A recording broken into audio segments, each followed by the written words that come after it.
Friends, कैसे हैं आप सब? आई होप सभी अच्छे होंगे, मस्त होंगे और अपनी पढ़ाई अच्छे से कर रहे होंगे। कर रहे हो सब अपनी पढ़ाई अच्छे से? मस्ती वस्ती छोड़ दी अभी तक चालू है? ओके, तो बेटा क्या कर रहे थे हम कर रहे थे अपना chapter number 3 9th class atoms and molecules. Okay, तो आज हम उसी चैप्टर को आगे बढ़ाते हैं। ओके, देखते हैं आगे हमने क्या पढ़ा था हमने एटम्स के बारे में, एटम्स एंड मॉलिक्यूल्स। क्या होता है एटम? एटम किसी भी मैटर का वह स्मॉलेस्ट पार्टिकल होता है जिसको हम क्या नहीं कर सकते, आगे फर्दर ब्रेक डाउन ही कर सकते। और क्या करता है वो? किसी भी केमिकल रिएक्शन में क्या करता है, टेक प्लेस करता है। Okay, atom is the smallest particle of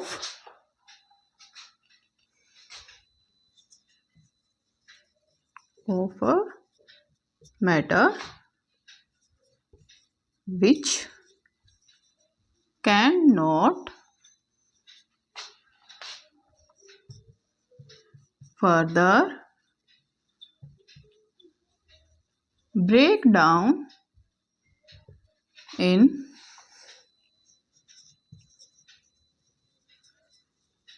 smaller particle.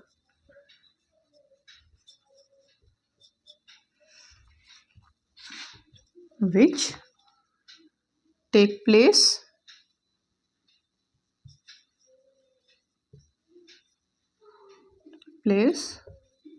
in a chemical reaction.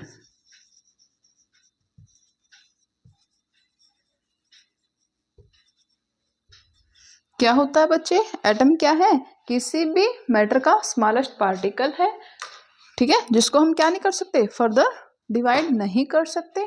Okay, और जो क्या करता है, किसी भी केमिकल रिएक्शन में क्या करता है बच्चे, पार्टिसिपेट करता है। ओके, उसको आप क्या बोलोगे, एटम बोलोगे। लेकिन ये होता क्या है, हमने ये भी पढ़ा था, जो एटम होता है हमारा बहुत छोटा होता है, ठीक है, और इसकी रेडियाई को हम किस में मेजर करते हैं, नैनोमीटर में। किस में? नैनोमीटर में। ओके, 10⁻⁹ मीटर क्या होता है, एक नैनोमीटर होता है। यानी नैनोमीटर में हम क्या करते हैं, इसको क्या करते हैं, मेजर करते हैं। किसको? एटम, जो आपके डिफरेंट एलिमेंट के एटम्स होते हैं उनको। ओके, कोई क्या होता है, हल्का बिल्कुल छोटा होता है, कोई थोड़ा सा उससे भारी होता है। तो इस अकॉर्डिंग क्या होता है बच्चे, उनके साइज में भी क्या होता है, डिफरेंस आपको मिलेगा। ओके, तो देखिए कुछ एक आपके पास एटम्स हैं, उनके साइज के बारे में हम देखते हैं। 1/10⁹ nanometre is equal to 9 metre is equal to 1 nanometre. अब आप देखोगे कि क्या है, जो आपका हाइड्रोजन का एटम होता है बच्चे, किसका? हाइड्रोजन का एटम होता है, उसकी जो रेडियाई होती है उसकी क्या होती है, क्या होता है, हाइड्रोजन के एक एटम की रेडियाई 10⁻⁻10 नैनोमीटर। ठीक है, अगर आप किसकी ले रहे हो, वाटर की ले रहे हो, ठीक है, वाटर के एक जो एटम होता है उसकी क्या होगी आपकी 10⁻⁹ अगर आप किसकी ले रहे हो, मॉलिक्यूल ऑफ हीमोग्लोबिन, क्या है, हीमोग्लोबिन का एक मॉलिक्यूल -8 क्या होगी 10⁻⁻8। 1 molecule of hydrogen, 1 molecule of water, क्या है ये, 1 मॉलिक्यूल ऑफ वाटर है। और ये क्या है, एक मॉलिक्यूल किसका, हीमोग्लोबिन का।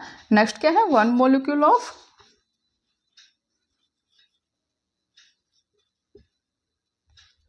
ग्रेन, यानी जो आपका अनाज होता है उसकी क्या होती है 10⁻⁻4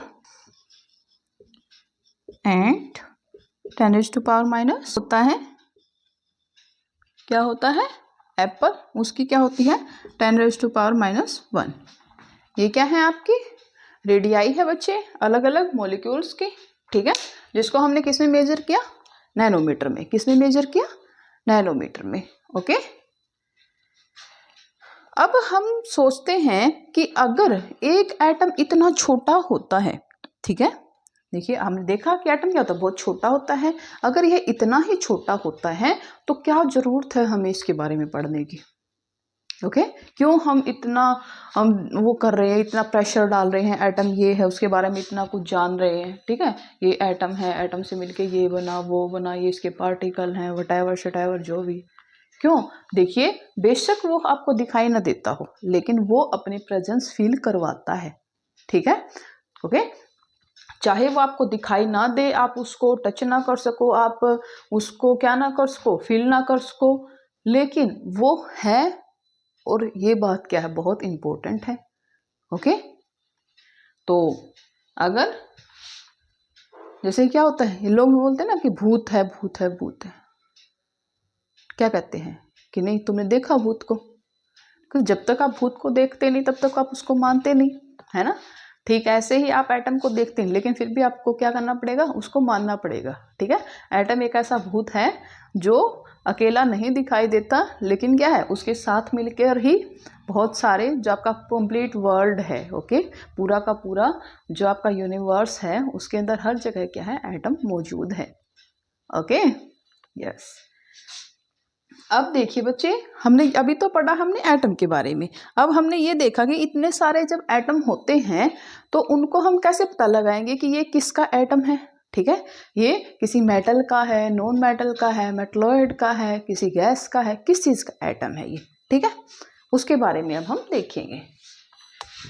तो बच्चे अब देखिए, जब स्टार्टिंग में एटम को खोजा गया और क्या किया गया, उनके सिंबल्स को क्या है, सिंबल्स क्रिएट किए गए, क्यों, ताकि हम क्या कर सके, किसी भी एटम को क्या कर सके, रिप्रेजेंट कर सकें। जैसे कि आप हाइड्रोजन देखते हो, अब हम हाइड्रोजन को कैसे डिनोट करते हैं, एच से करते हैं ना, लेकिन पहले हम कैसे करते थे, ऐसे एंड एक डार्क डॉट, ये क्या है आपका हाइड्रोजन।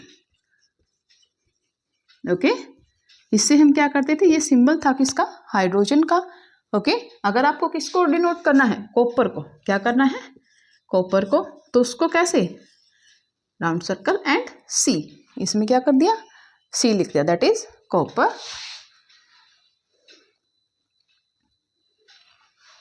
अगर आप किसको कर रहे हो, कार्बन को, किसको, कार्बन को, तो कार्बन को जब हम क्या करते थे, सिंबल बनाया, तो इन्होंने क्या कर दिया, एक शेडेड बना दिया। ये शेडेड मतलब सारे के सारा किस में था ये, दैट इज। और ऐसे ही अगर ऑक्सीजन को रिप्रेजेंट किया तो एकदम क्या है, खाली ये छोड़ दिया, ओके, एकदम राउंड राउंड सर्कल, इसके अंदर कुछ नहीं था, दैट इज योर ऑक्सीजन। तो तब उन्होंने इसको कैसे रिप्रेजेंट किया, दैट्स दिस वन, ये सिंबल किसका था, फॉस्फोरस। ओके, सल्फर को देखो बच्चे कैसे रिप्रेजेंट किया था, सल्फर राउंड एंड डॉक्टर वाला क्रॉस। ओके, नेक्स्ट क्या है, लेड,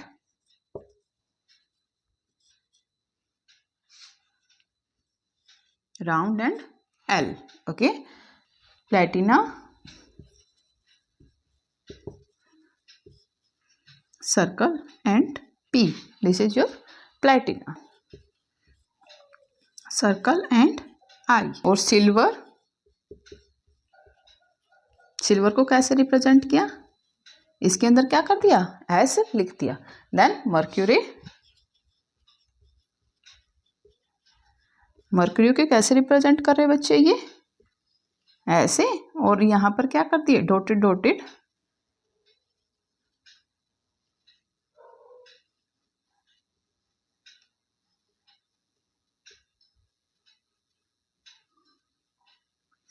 ये सब क्या है बच्चे, मॉडर्न सिंबल हैं, क्या है, मॉडर्न सिंबल है किसी भी एटम, किसी भी एलिमेंट के एटम को रिप्रेजेंट करने के लिए। अगर आपके पास क्या है, हाइड्रोजन का कोई एटम है तो उसको आप क्या है, ऐसे रिप्रेजेंट कर रहे हो। अगर वो किसका है, कॉपर का है, देन लाइक दिस।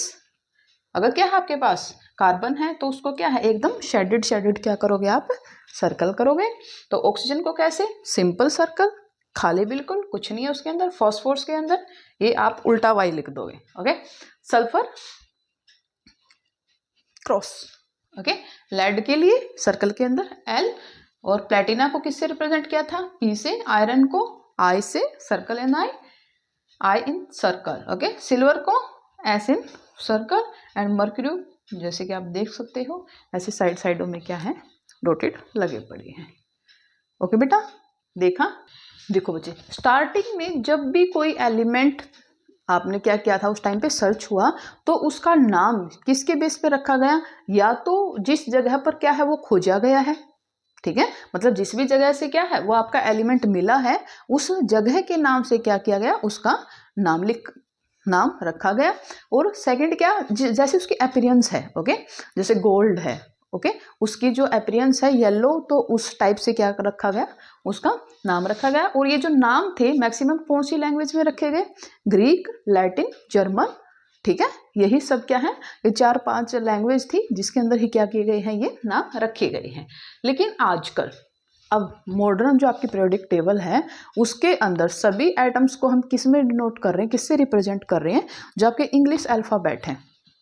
ओके, जो आपके इंग्लिश अल्फाबेट हैं उनके या तो जो आपका एलिमेंट है उसका उस वर्ड के जो फर्स्ट लेटर है उससे, या फिर उस फर्स्ट लेटर के साथ कोई अंदर एक और वर्ड उसके बाद में जो वर्ड आता है उसके साथ हम क्या कर रहे हैं, उसको रिप्रेजेंट कर रहे हैं। देखिए आगे, जब भी हम क्या कर रहे हैं, सिंबल बना रहे थे इन सब के, ठीक है, तो कैसे, एक तो क्या हुआ, जो फर्स्ट वर्ड होता है किसी भी एलिमेंट के एटम का उसको हम क्या कर रखते हैं, कैपिटल लिखते हैं, क्या लिखते हैं, कैपिटल लिखते हैं, ठीक है। या तो हम क्या कर सकते हैं, उसका फर्स्ट वर्ड लिख सकते हैं, जैसे कि H फॉर हाइड्रोजन। ओके, आई बात समझ में। अगर हम क्या कर रहे हैं, अकेले वर्ड के साथ अगर क्या कर रहे हैं, एक और वर्ड लगा रहे हैं, तो आपका क्या होगा, जो फर्स्ट वर्ड होगा वो क्या होगा, कैपिटल होगा, और सेकंड क्या होगा आपका, स्मॉलर, ठीक है, क्या होगा, स्मॉल होगा। ये किसके लिए है, एल्यूमिनियम के लिए। दिस इज योर एल्यूमिनियम, ठीक है। ऐसे ही क्या, देखिए हम क्या करते हैं, ऐसे नहीं लिख सकते आप, जैसे CO, ठीक है, ये क्या है आपका, ये क्या हो गया, कार्बन मोनोऑक्साइड हो गया, ठीक है। आप इसको कैसे लिखोगे, CO, cobalt. Okay, first word आपका क्या होगा, capital, and second one is smaller, ठीक है। ओके बेटा, ये क्या है, 3 कंडीशन है, ठीक है। अगर आप इन दोनों को कैपिटल में लिखोगे तो क्या हो जाएगा, ये आपका अलग ही क्या है, नेक्स्ट कंपाउंड बन जाएगा कोई अलग ही। लेकिन अगर आपको किसी सिंबल से रिप्रेजेंट करना है तो फर्स्ट आपका बड़ा होगा, नेक्स्ट वर्ड जो आपका क्या होगा, छोटा होगा। Clear, okay. तो ऐसे ही क्या है, काफी सारे हमारे क्या है, एलिमेंट है जिसको हम क्या करते हैं, उनके सिंबल से रिप्रेजेंट कर रहे हैं। देखिए बच्चे, कौन कौन से क्या है आपके एलिमेंट हैं जिसको क्या कर रहे हो आप अपनी पीरियोडिक टेबल में। जैसे एल्यूमिनियम के लिए क्या है आपका Al है, आर्गन के लिए Ar, बैरियम के लिए Ba, ओके, बोरोन के लिए B, okay, Br for bromine, Ca for calcium, C for carbon, Cl for chlorine, cobalt के लिए Co, जैसे अभी हमने देखा, कॉपर के लिए Cu, फ्लोरीन के लिए F, गोल्ड के लिए Au, hydrogen for H, iodine के लिए I, आयरन के लिए Fe, लेड के लिए Pb, मैग्नीशियम के लिए Mg, नियोन के लिए Ne, ओके, एंड नाइट्रोजन के लिए N, ऑक्सीजन के लिए O, पोटाशियम के लिए आपका क्या है K है, सिलिकॉन के लिए Si, Ag for silver, Na for sodium, S for sulphur, and U for uranium, and Zn for zinc. ये क्या है आपके कुछ एक एलिमेंट्स है बच्चे, जो क्या है आपकी बुक में दे रखे हैं, किसके साथ, सिंबल के साथ। ये नहीं है कि एक दिन में ही आप याद करो कि अरे नहीं ये तो बहुत ज़्यादा टफ है, कैसे याद करेंगे। रेगुलरली क्या करोगे, अगर आप रेगुलरली प्रैक्टिस करोगे तो क्या है आपका ये आसानी से आपको याद हो जाएंगे, ठीक है। ऐसा कोई बर्डन नहीं लेना है, ओके। आगे किसके बारे में पढ़ रहे हैं बच्चे हम, एटॉमिक मास के बारे में। किसके बारे में, atomic mass.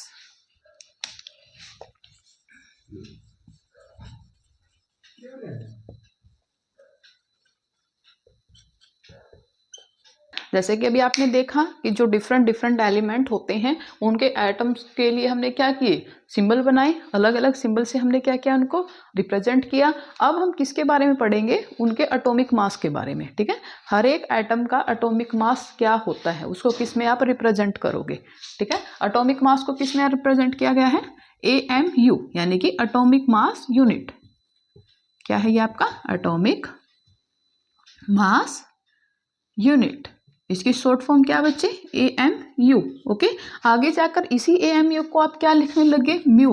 Okay, only mu. इससे इसका मतलब क्या है, आपका एटॉमिक मास यूनिट ही है। ठीक है, अगर किसी भी एलिमेंट का अगर आपको एटॉमिक मास दे रखा है, उसके पीछे ये लगा हुआ है ये साइन, इट मीन्स क्या है, ये आपका एटॉमिक मास यूनिट है, उसमें क्या किया गया है, इसको मेजर किया गया है। 1 atomic mass unit each the unit exactly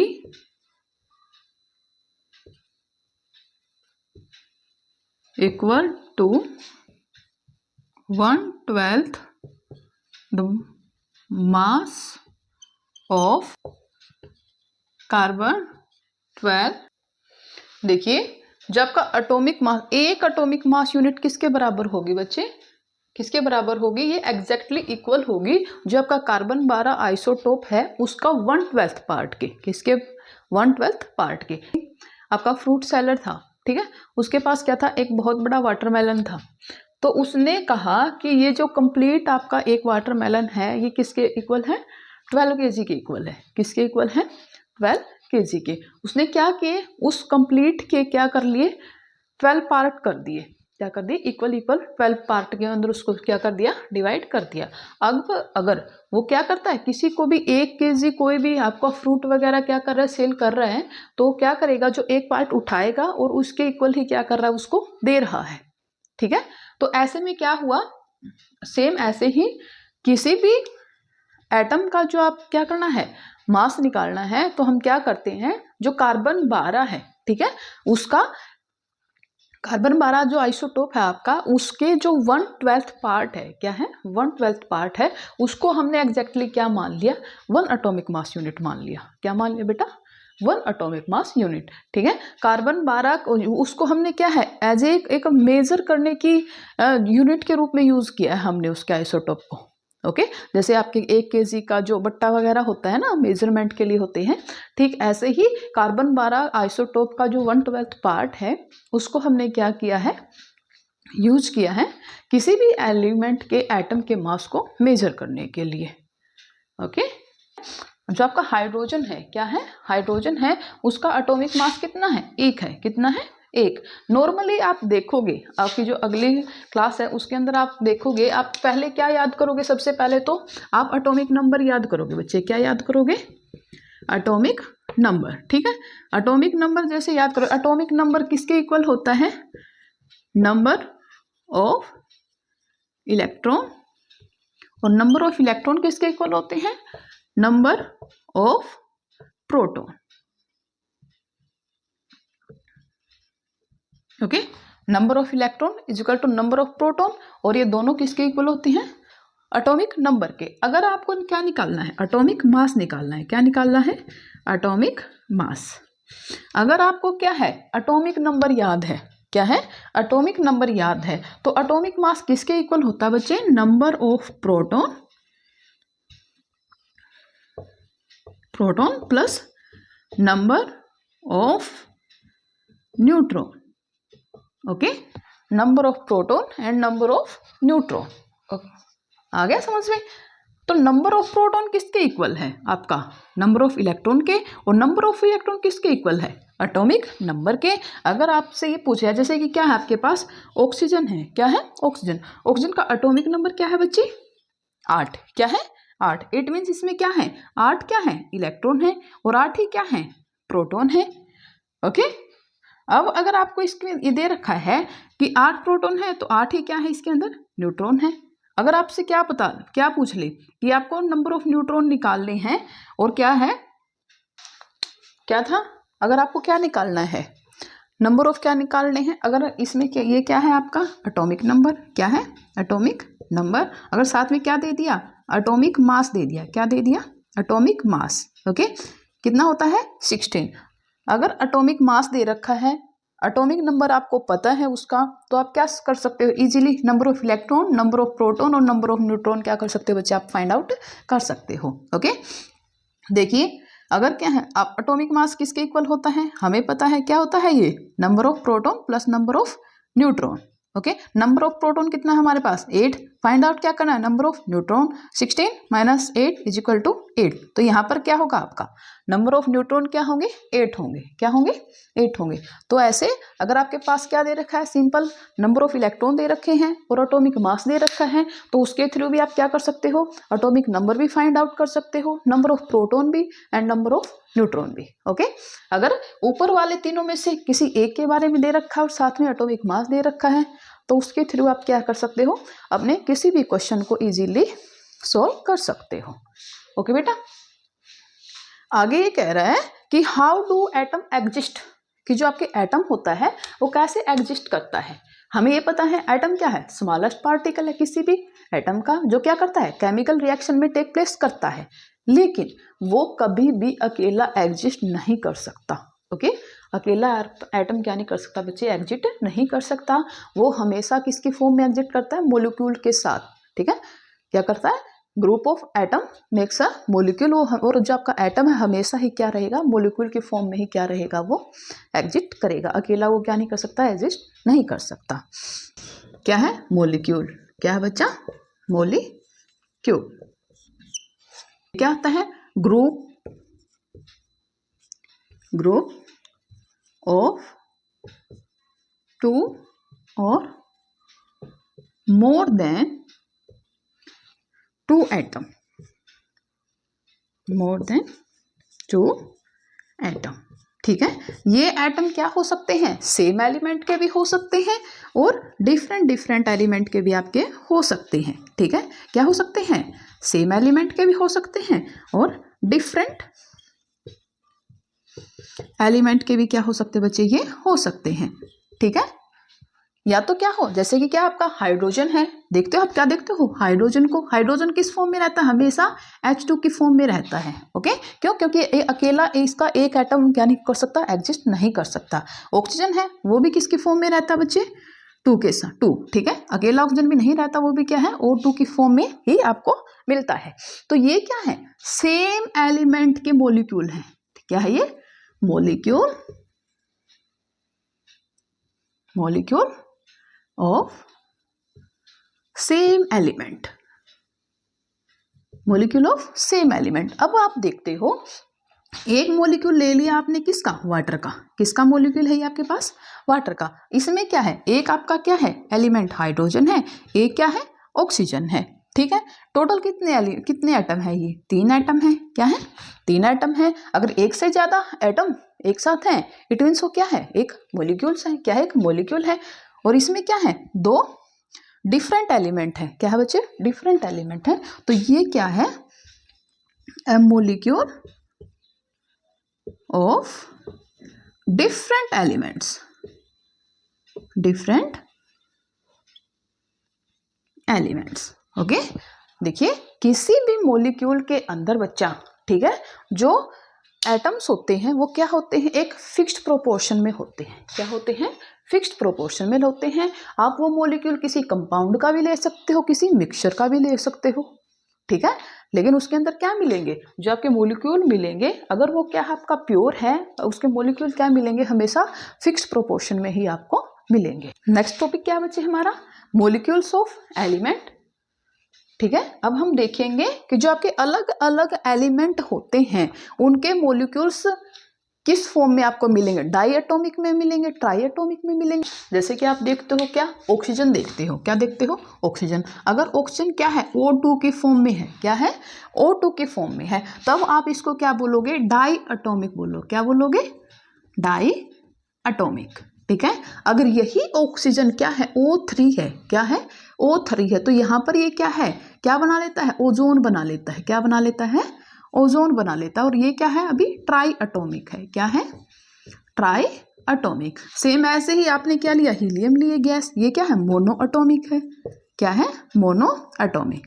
क्यों, हीलियम का क्या होता है, एटॉमिक नंबर क्या होता है, 2 होता है। और हमें पता है किसी भी एटम के जो पहला सेल होता है उसके अंदर कितने इलेक्ट्रॉन आ सकते हैं, 2 आ सकते हैं। ठीक है, तो पहला ये आपका डुप्लेट कंप्लीट करने के लिए कितने चाहिए आपको, 2 इलेक्ट्रॉन चाहिए। अब इसके पास 2 इलेक्ट्रॉन है तो ना ये किसी को से लेगा इलेक्ट्रॉन, ना ही किसी को देगा। ठीक है, तो ये एकदम क्या है आपका स्टेबल है बच्चे, क्या है, स्टेबल है। ओके, तो ये अकेला रह सकता है, इसको एग्जिस्ट करने के लिए किसी दूसरे की सहायता की जरूरत नहीं है, इसको किसी की हेल्प नहीं चाहिए।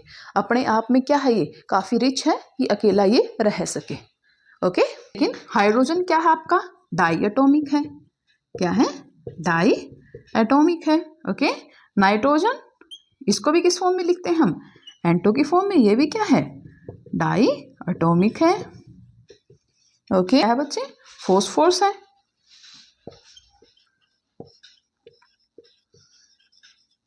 ये क्या है, टेट्रा एटॉमिक है। क्या है, टेट्रा एटॉमिक। ओके, और जो सल्फर है, क्या है, सल्फर, ये क्या आपका पॉली एटॉमिक है। क्या है बच्चा, पॉली एटॉमिक। ओके, आई समझ में। और किसी भी एटम की क्या करने की पावर, दूसरे एटम्स के साथ कंबाइन करने की पावर। ठीक है, यानी उसकी वो एबिलिटी जिसके साथ वो क्या कर सके, किसी दूसरे एटम के साथ क्या कर सके, कंबाइन हो सकता है, उसको हम क्या बोलते हैं, एटॉमिसिटी बोलते हैं। क्या बोलते हैं, एटॉमिसिटी, एटॉमिसिटी। ओके, जैसे क्या है, ऑक्सीजन है, क्या करेगा, दूसरे ऑक्सीजन के साथ क्या कर लेगा, कंबाइन कर लेगा, तो O2। ठीक है, अगर यह ऑक्सीजन अकेला क्या अपने साथ क्या है, एक दूसरे ऑक्सीजन को और रख सकता है, तो इसकी ये पावर क्या कहलाती है, आपकी एटॉमिसिटी कहलाती है। ओके, आई बात समझ में। मोलिक्यूल्स ऑफ कंपाउंड्स क्या होते हैं, मोलिक्यूल्स ऑफ कंपाउंड। देखिए, किसी भी कंपाउंड के अंदर जो एटम होते हैं वो क्या होते हैं, हमेशा एक फिक्स्ड प्रोपोर्शन में वो होते हैं। ठीक है, जैसे कि आपने देखा आपके पास क्या है, एक कंपाउंड है बच्चे, H2O। ओके, इसके अंदर एलिमेंट क्या है हमारे, हाइड्रोजन एंड ऑक्सीजन। ओके, यहां पर इनका रेशियो बाय मास क्या है, रेशियो बाय मास। हमें पता है जो हाइड्रोजन है इसका एटॉमिक नंबर भी क्या होता है, 1 होता है, और मास नंबर भी क्या होता है, 1 होता है। लेकिन ऑक्सीजन का एटॉमिक नंबर कितना होता है, 8, और इसका मास कितना होता है, 16। लेकिन यहाँ पर हमारे H क्या है, 2 हैं, तो यहाँ पर भी आपका क्या होगा, मास इसका 2 होगा। क्या होगा बच्चे, 2 होगा। तो इसको आप क्या लिख सकते हो, 1:8 लिख सकते हो। ओके, ये क्या है आपका रेशियो बाय मास। नेक्स्ट आप ले लेते हो क्या, अमोनिया NH3। क्या है आपके एटम, ये क्या है, नाइट्रोजन एंड हाइड्रोजन। कितने हैं हाइड्रोजन हमारे पास, 3 हैं। ओके, सेम ऐसे ही हाइड्रोजन 3 है, तो क्या 3, और नाइट्रोजन का एटॉमिक नंबर कितना होता है बच्चे, 7 होता है, और मास नंबर कितना होता है, 14। क्या होता है, 14। तो ये इनका क्या है, रेशियो बाय मास 14:3। नेक्स्ट क्या है, ऐसे आप देख लीजिए, CO2। ये क्या आपका कार्बन डाइऑक्साइड, इसमें क्या है, ए का क्या है आपका कार्बन है, और 2 एटम किसके हैं आपके, ऑक्सीजन के हैं। तो देखिए कार्बन का एटॉमिक नंबर होता है 6, तो मास नंबर कितना होता है इसका 12, एंड ऑक्सीजन का कितना होता है 8, मास नंबर 16। लेकिन अगर 2 एटम आपके पास किसके, ऑक्सीजन के, तो दोनों का एटॉमिक मास कितना हो जाएगा, 32। क्या हो जाएगा, 32। तो अब क्या कर सकते हैं आप इसको, 3:8। तो ये किस रेशियो में एक दूसरे के साथ कंबाइन हुए हैं, 3:8। तो अब देखिए, जो भी आप कार्बन डाइऑक्साइड का कोई मॉलिक्यूल उठाओगे तो वो किस रेशियो में मिलेगा, हमेशा ही आपको 3:8 में ही वो मिलेगा। अगर आप अमोनिया का कोई मॉलिक्यूल उठा रहे हो तो वो भी किस रेशियो में मिलेगा, तो उसका भी रेशियो बाय मास क्या होगा बच्चे, आपका 14:3 होगा। सेम ऐसे ही अगर आप किसका मॉलिक्यूल उठा रहे हो, वाटर का उठा रहे हो, तो उसके अंदर भी जो हाइड्रोजन एंड ऑक्सीजन किस में मिलेंगे, किस रेशियो में मिलेंगे, 1:8 में। ओके, क्लियर है बच्चे। कि कैसे आपने क्या निकाला, रेशियो बाय मास निकाला। What is an ion? Ion क्या है? देखिए नॉर्मली आपने देखा होगा बच्चे, जो कंपाउंड होते हैं, ठीक है, जो आपके कंपाउंड होते हैं वो किससे बनते हैं? मेटल और नॉन मेटल के कॉम्बिनेशन से बनते हैं। ओके, आपने क्या पिछले चैप्टर में ये पढ़ा था, जो मेटल होते हैं क्या होते हैं? मेटल्स होते हैं वो क्या होते हैं? इलेक्ट्रॉन डोनर होते हैं। क्या होते हैं? इलेक्ट्रॉन डोनर होते हैं। और जो नॉन मेटल होते हैं वो क्या होते हैं? इलेक्ट्रॉन एक्सेप्टर होते हैं।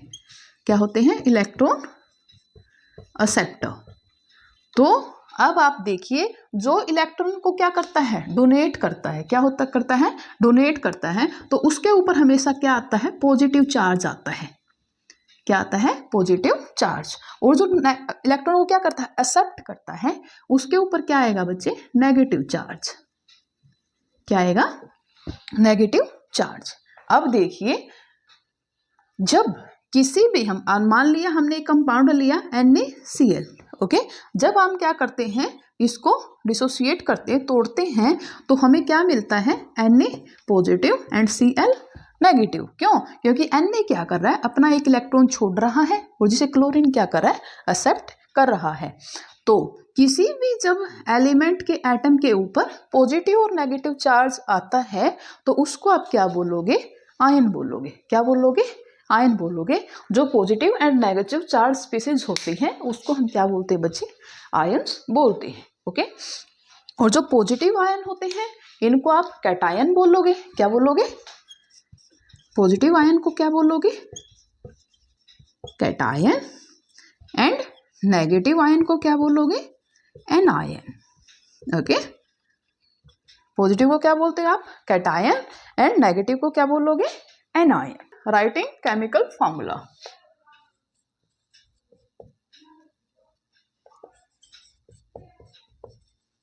राइटिंग केमिकल फॉर्मूला, कि किसी भी कंपाउंड का आप क्या, या मिक्सचर का क्या है, आप केमिकल फार्मूला कैसे लिखते हो? जब कोई भी कंपाउंड होता है उसका केमिकल फार्मूला, सबसे पहले तो आपको क्या होना चाहिए बच्चे? सभी एलिमेंट्स की सिंबल याद होनी चाहिए। क्या याद होनी चाहिए? सिंबल, कि आप उसको किससे रिप्रेजेंट कर रहे हो। सेकंड क्या? उनका atomic number, atomic mass, and most important उनकी वैलेंसी याद होनी चाहिए। क्या होनी चाहिए? वैलेंसी। ठीक है, अगर आपको ये पता है कि इस एलिमेंट की वैलेंसी इतनी है, ठीक है, अगर इस एटम की, किसी भी एटम की अगर आपको वैलेंसी का पता है, तो आप इजीली ये पता लगा सकते हो, इजीली उसका फार्मूला लिख सकते हो। क्यों? क्योंकि आपको पता लग जाएगा कि ये एक है, जो आपका एटम है ये कितने एटम के साथ क्या हो सकता है? कंबाइन हो सकता है। इस बात के बारे में आप क्या है? इजीली जान सकते हो। ओके, यहीं पर आप एक एग्जांपल लीजिए। किस चिड़िया का नाम है? वैलेंसी। किसी भी एटम की वह टेंडेंसी, ठीक है, a tendency of any element by which it can combine with another atoms of any element। Okay, किसी भी एटम की वह टेंडेंसी जिससे वो क्या कर सके? किसी दूसरे एलिमेंट के एटम के साथ क्या कर सके बच्चे? अपना कंपाउंड फॉर्म कर सके। ओके, जैसे कि आपको पता है हाइड्रोजन की वैलेंसी कितनी है? एक। हीलियम क्या है? फुली आपका उसका क्या है? डुप्लेट कंप्लीट है। ठीक है, हमने क्या करना है? एक मॉलिक्यूल बनाना बच्चे, किसका? वाटर का। किसका? वाटर का। तो आप कैसे बनाओगे? हमें पता है हाइड्रोजन क्या है? अकेला है। ओके, इसको क्या चाहिए? और ऑक्सीजन क्या है? एटॉमिक नंबर कितना होता है? 8 होता है ऑक्सीजन का। कितना होता है बच्चा? 8। तो देखिए इसकी इलेक्ट्रॉनिक कॉन्फ़िगरेशन क्या होती है? 2 6। क्या होती है? 2 6। तो ऑक्सीजन को अपना आउटर सेल फुल करने के लिए कितने इलेक्ट्रॉन चाहिए? 2 चाहिए। कितने चाहिए? 2 इलेक्ट्रॉन इसको चाहिए। और हाइड्रोजन को क्या करना है? क्या करना है? हाइड्रोजन को क्या चाहिए? 1 चाहिए। क्या चाहिए? 1। हाइड्रोजन के पास क्या है? 1 इलेक्ट्रॉन है। और ऑक्सीजन को क्या चाहिए? 2 इलेक्ट्रॉन चाहिए, ताकि क्या कर सके? वो अपना ऑक्टेट फुल कर सके। तो इसकी जो रिक्वायरमेंट है उसको फिल करने के लिए हमें कितने एटम्स की जरूरत पड़ेगी? 2 एटम्स की। किसके? हाइड्रोजन के। जब हाइड्रोजन के ये 2 एटम्स किसके साथ शेयरिंग पेयरिंग करेंगे? किसके साथ? वाटर के साथ। तब जाके हमारा कौन सा कंपाउंड बनेगा? H2O। ठीक है, ये क्या है आपका 1 मॉलिक्यूल ऑफ वाटर। जब आप क्या कर रहे हो, कोई भी कंपाउंड फॉर्म कर रहे हो, क्या कर रहे हो, कोई भी कंपाउंड फॉर्म कर रहे हो, तो आपकी रिस्पॉन्सिबिलिटी बन जाती है कि आप क्या करो, उनके ऊपर जो आयन है, ठीक है, यानी जो उनके पास क्या है, चार जितने भी क्या है उनकी जो वैलेंसी है उसको फिल करना, और जो नंबर ऑफ क्या करना। देखिए अगर आपने क्या लिया, यहाँ पर क्या लिया, हाइड्रोजन लिया 1, ठीक है, तो ऑक्सीजन को क्या है 2 की जरूरत है, 2 इलेक्ट्रॉन की जरूरत है, तो अकेला हाइड्रोजन तो उसकी क्या है रिक्वायरमेंट को फुलफिल नहीं कर सकता, तो इसके लिए उसने क्या किया, एक और हाइड्रोजन को लिया ताकि क्या कर सके, उसकी रिक्वायरमेंट को फुलफिल कर सके। तो सेम ऐसे ही क्या करोगे, आप ध्यान रखोगे इस बात का कि जो एक एटम दूसरे एटम के साथ क्या कर रहा है, रिएक्ट कर रहा है, कंपाउंड फॉर्म कर रहा है, तो क्या हो उस टाइम वो क्या कर सके, उसकी जो इलेक्ट्रॉन की रिक्वायरमेंट है वो फुलफिल कर सके, ताकि एक स्टेबल कंपाउंड क्या कर सके, वो फॉर्म कर सके। ओके बेटे, आज की क्लास में हम इतना ही करेंगे। नेक्स्ट क्लास में हम सिंपल जो आपके कंपाउंड हैं उनके फॉर्मूले कैसे कैसे आप निकालोगे, कैसे राइट करोगे, उसके बारे में रीड करेंगे। ओके बेटा, see you, take care, have a nice day.